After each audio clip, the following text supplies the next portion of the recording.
Bonjour, bonjour, bonsoir. J'espère que vous allez bien. Ça fait beaucoup de temps que j'ai pas posté. Bon, j'ai rien posté. Alors l'essentiel, qu'on le alaikum.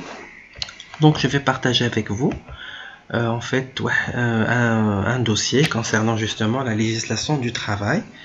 On va travailler sur un certain nombre de cas. Donc on va commencer par la première situation juridique. Spécialisée dans l'organisation des fêtes, la société Festive SARL compte 25 salariés. Donc la société Festive SARL, elle compte 25 salariés. Madame Rita a été embauchée en 2014 par Festive alors qu'elle était encore célibataire. Le 24 2018, donc après 4 ans du travail, le directeur des ressources humaines lui confie une mission de directrice commerciale d'un site nouvellement créé à Tanger. C'est-à-dire il va demander à Madame Rita de changer le lieu de travail et d'aller du poste là. Donc il va changer de lieu de travail. Donc, je suis en train de voir en fait. Il était dans son contrat, il était à Mohamedia. Donc il lui a demandé de changer de travail et d'aller à Tanger. Donc Madame Rita doit rejoindre son nouveau poste pour une semaine au plus tard, vu ses responsabilités familiales, et se trouve dans l'impossibilité de rejoindre son nouveau poste. Le directeur des ressources humaines considère qu'il s'agit d'un refus pur et simple d'accomplir la mission confiée à Rita. Donc il décide d'entamer une procédure de licenciement de Madame Rita. Madame Rita a été convoquée par téléphone pour un entretien de licenciement auquel elle doit se présenter seule. Elle refuse de se présenter. Donc Madame Rita n'a pas voulu se présenter à l'entretien l'auditoire, à l'entretien préalable au licenciement. Donc, pour remplacer Madame Rita, l'entreprise a embauché M. Ramsey pour un contrat CDD de 2 ans. Donc, voilà, c'est l'extrait de son contrat. Donc, le contrat, il compose plusieurs clauses. L'article numéro 1, c'est l'engagement. Elle a été engagée alors, elle était mademoiselle à l'époque, en 2014, en qualité de cadre commercial. Donc, période d'essai, elle a été fixée pour une période d'essai de 6 mois, de période d'essai effective, on va voir. Donc, c'est un contrat, je pense, c'est un contrat à durée indéterminée, Madame Rita, parce qu'il ne comprend aucune limitation de durée. Dans l'engagement, il n'y a aucune limitation de durée, donc c'est un contrat sans durée. L'article 10, il va travailler, on parle toujours de 2014, la date de la signature du contrat, il va travailler à Al-Mohammedia. Donc, il va exercer, donc Madame Rita exercera dans les lieux Casa, Stade et Mohammedia, toujours dans la périmètre de Casa Stade. Alors, dans l'article 11, il a une clause de mobilité, le lieu de travail étant fixé à l'article 10. Mademoiselle Rita Haroshi pourra être mutée si des raisons de service ou l'intérêt de l'entreprise exigent. La société s'engage de respecter un délai de prévenance, c'est-à-dire elle doit prévenir Madame Rita, prévenance d'un mois de la décision de mutation. Je dois mettre ici un point pour qu'on puisse... Voilà. Et voilà, l'article 12, en cas de litige, il y a un problème, la juridiction, il y a la juridiction de Casa. On a un document 3, on a l'extrait des jugements de la Cour de cassation. Alors, là, j'ai les jugements de Cour de cassation, parce que là, la mutation d'un salarié, d'un poste à un autre poste, est-ce qu'elle est considérée une faute grave ou pas?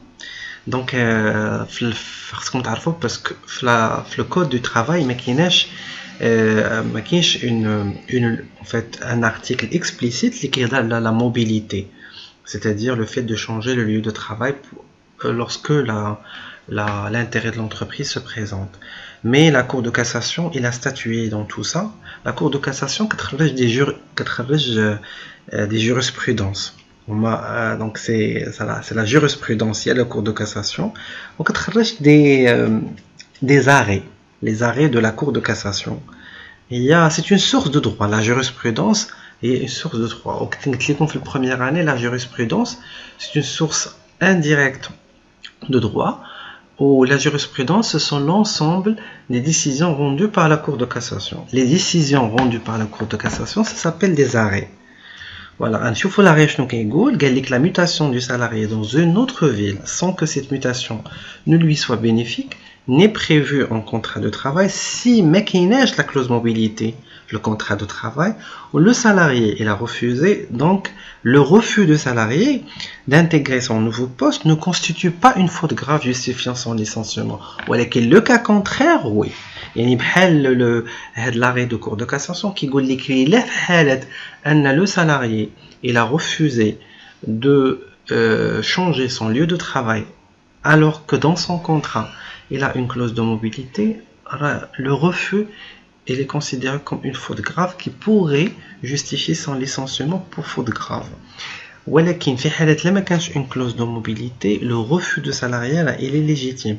Ou si l'entreprise procède à son licenciement, le licenciement de ce salarié il est considéré comme un licenciement abusif si jamais mais quand il y a une clause de mobilité justement. Donc on va les cas en général, on va essayer de répondre si vite. Préciser le type de contrat liant Madame Rita à la société fictive. Donc j'ai répondu tout à l'heure. Dans le contrat, il n'y a pas de limitation de durée, donc il s'agit d'un contrat CDI, contrat à durée indéterminée. Relever dans le contrat deux clauses obligatoires et deux clauses facultatives. Alors les clauses obligatoires dans un contrat de travail, maroufin, il y a l'engagement, c'est une clause obligatoire dans le contrat, et justement le lieu de travail. Ce sont des clauses obligatoires. Pour les clauses facultatives, comme période d'essai et ma clause de mobilité. La clause numéro 10, l'article numéro 10, ما حددتش سميت هذيك la clause, mais ben نقولها لكم من بعد, نقول لكم واش سميت هذيك la clause. Donc l'engagement obligatoire, lieu de travail est obligatoire. بالنسبة mobilité, clause de mobilité ou clause de période d'essai, donc selon la législation du travail, ne sont pas obligatoires et sont facultatifs. Expliquer les termes soulignés dans le contrat. Alors, elle a la convention collective. Alors, on a déjà expliqué ça en classe. La convention collective, il s'agit de l'ensemble des accords conclus entre les représentants des salariés et le représentant de l'employeur pour améliorer les dispositions du Code du travail. Et ces conventions, ça pourrait améliorer aussi les conditions du travail. Une période d'essai. La période d'essai, c'est une période bien sûr qui permet à l'employeur de tester les aptitudes professionnelles et les compétences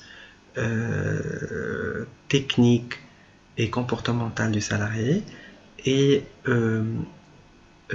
pour le salarié il pourrait évaluer en fait l'environnement du travail.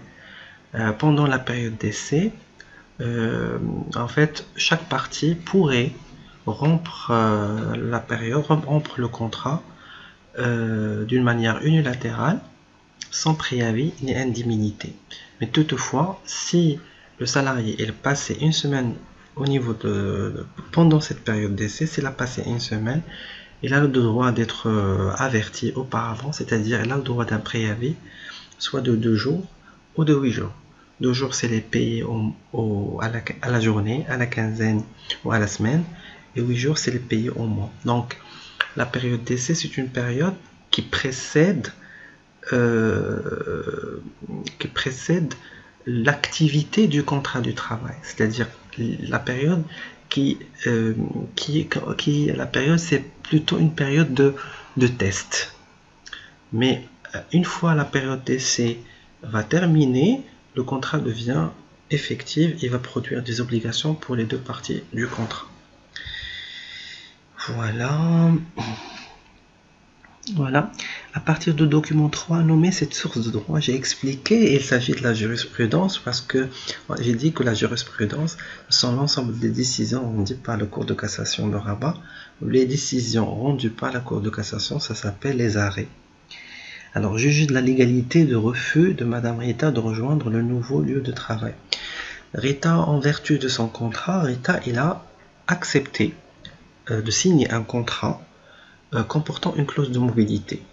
Du coup, Rita n'a pas le droit de refuser de se déplacer, de se muter vers un autre lieu de travail où l'intérêt de l'entreprise se présente. Donc, le refus il est illégal de la part de Rita. Dégager deux vices de la démarche de licenciement entamée par l'employeur à l'encontre de Madame Rita. À titre de rappel, pour la procédure de licenciement, on indique la convocation, on convoque le salarié. Je rappelle la procédure en général de licenciement, il y a la convocation. On convoque le salarié qu'on veut licencier, donc on le convoque dans une période de 8 jours entre la date de l'acte, un acte qu'on a observé, qu'on l'a considéré comme faute grave, et la date de l'entretien. On a 8 jours, donc on doit respecter un délai de 8 jours pour le convoquer durant cette période, cette durée. On le convoque pour un entretien. Alors l'entretien, il a le droit d'être accompagné soit par l'inspecteur du travail, soit par un délégué du personnel. Lors de l'entretien, on va discuter avec lui l'acte qu'il a commis, si jamais il a commis un acte qui rentre dans les fautes graves telles qu'elles sont définies par l'article 39 du Code du travail, parce que l'article 39 c'est celui qui liste l'ensemble des fautes graves à titre bien sûr non indicatif. Et bien sûr, une fois terminé lors de l'entretien, il y a un rapport, un PV qui doit être signé par les deux parties. Une copie sera remise à l'employé. Et après, on va envoyer à l'employé qu'on veut les licencier une lettre de licenciement. Là, on va lui présenter un résumé de ce qu'on a fait, ce qu'on a fait pendant l'auditoire, pendant l'entretien. Et on va lui demander de quitter si jamais il y a une faute grave. Voilà, il ne va pas bénéficier d'indemnité de préavis. Alors, pour la procédure, gallique, Madame Rita convoquée par téléphone. Alors, convoquée par téléphone, c'est un vice entachant la procédure. La convocation doit être écrite. Donc voilà, c'est le premier vice. Le deuxième vice auquel il doit se présenter seul. Voilà, deuxième vice auquel il se présentait seul. Non, il doit se présenter accompagné d'un. Il a le droit de demander l'accompagnement de l'inspecteur du travail ou du délégué du personnel. Donc il y a deux vices. Deux vices à la démarche. Voilà, deux vices que j'ai signalé tout à l'heure. Préciser la démarche à suivre par l'employeur face au refus de Madame Rita de se présenter. Préciser la démarche à suivre par l'employeur face au refus de Madame Rita de se présenter à l'entretien préalable au licenciement. La démarche à suivre face au refus de se présenter à l'entretien, on doit lui envoyer une convocation écrite pour lui demander de se présenter à l'entretien préalable au licenciement. Rappeler de droit de Madame Rita en cas de licenciement, le de droit, le solde pour tout compte et le certificat de travail. Parce que Madame Rita, normalement, devrait être licenciée pour faute grave parce qu'elle a refusé de rejoindre son nouveau lieu de travail. Juger de la légalité du contrat conclu entre Monsieur Ramzi et la société. Alors voilà, pour remplacer Madame Rita, ils ont embauché, l'entreprise a embauché Monsieur Ramzi pour un contrat de 2 ans. Ce contrat n'est pas légal, tout simplement. Premièrement, Le CDD doit être conclu pour 3 raisons. Surcroît de l'activité de l'entreprise, remplacement d'un travailleur temporairement absent et travail à caractère temporaire. C'est l'article 16 du Code du travail. Le remplacement de Madame Rita, il a quitté le travail, il a été licencié. Donc cela ne rentre pas dans le cadre de ces 3 raisons. Donc, premièrement, c'est pas légal de recourir au CDD dans ce cas. Deuxièmement, la durée du contrat CDD ne doit pas, selon bien sûr, selon le Code du travail, le contrat CDD ne doit pas excéder une année. Et il est renouvelable une seule fois. Citer un exemple de prestations sociales à court terme fournies par la CNSS, mais bon, les prestations à court terme, les allocations familiales données à un enfant d'un assuré. Donc voilà. Un exemple de prestations sociales à long terme, les pensions de retraite ou pensions d'invalidité. On va voir ça dans le cours de la CNSS après. Préciser le montant des allocations familiales, c'est 350 pour les 3 premiers enfants, 36 dirhams pour les 3 derniers. Nommer la clause contenue de l'article 12. La clause, il y a la clause attributive de juridiction. La clause attributive de juridiction. شنو معنى ديال هاد لا كلوز؟ المعنى ديالها سي كو الا في حاله كاين ليتيج كاين لي لا جوريديكسيون اللي غادي نتشارعوا فيها اللي on va donc auquel on portera plainte, les deux parties. Alors, la situation actuelle de la société festive justifie-t-elle la présence de délégués syndicaux et d'un représentant du personnel justifié? Alors, la société, elle comporte 25 salariés. Oui, elle justifie l'existence d'un délégué du personnel parce qu'un délégué du personnel, il est obligatoire pour les entreprises ayant plus de 10 salariés. Pour le délégué syndical, non, parce que le délégué syndical est obligatoire que pour les entreprises ayant 100 salariés et plus. Selon bien sûr la loi. Indiquer vrai ou faux, donc un vrai ou faux, pour aller un peu vite. Tous les salariés peuvent être amenés à négocier des accords collectifs. Non, faux. Seuls les représentants des salariés qui sont amenés à négocier les accords collectifs. Les représentants des salariés, alors au moins les syndicats. Les conventions collectives sont obligatoirement à durée déterminée. Faux, les conventions collectives pourraient être à durée déterminée comme ils pourraient être à durée indéterminée. Le règlement intérieur est rédigé par l'employeur. Vrai. Un usage devient un droit acquis par le salarié dès que l'employeur l'accorde une fois. Non, l'usage devient obligatoire lorsqu'il est accordé pour une durée très longue, c'est-à-dire qu'il ait une force de loi. Lorsque la convention collective est favorable aux salariés, que le code du travail, on applique la convention collective, oui. Toujours, on va appliquer les dispositions, des bonnes conditions pour les salariés. Si les conventions collectives sont favorables au code du travail, on doit appliquer la convention collective, tout simplement parce que la convention collective, elle est là pour améliorer les conditions et les dispositions du code du travail. En cas de nouvelle absence d'un salarié absent, l'entreprise peut conclure un second CDT avec le même salarié sans délai de carence. Faux. Bien sûr, en cas d'absence, on pourrait recourir au CDD. Bien sûr, à l'article 16 qui dit on pourrait remplacer un salarié absent par un autre salarié CDD, mais pour une période qui ne dépasse pas une année. C'est pas sans délai de carence. Il y a un délai de carence, il y a une année. Lors d'un entretien d'embauche, l'employeur peut demander à une femme si elle est en état de grossesse. Faux. Elle n'a pas le droit de demander, ni de demander à une femme est-ce qu'elle est en état de grossesse, ni lui demander de ne pas avoir des enfants. Le contrat, cela il est garanti par les droits humains. Le contrat à durée indéterminée est obligatoirement écrit. Non, l'écrit n'est pas obligatoire. Dans les deux types de contrats, bien sûr selon les dispositions du Code du travail. L'écrit pour les contrats de travail n'est pas obligatoire. Les conventions fixent obligatoirement la durée de la période d'essai. La période d'essai est fixée par le Code du travail, et non pas par les conventions collectives.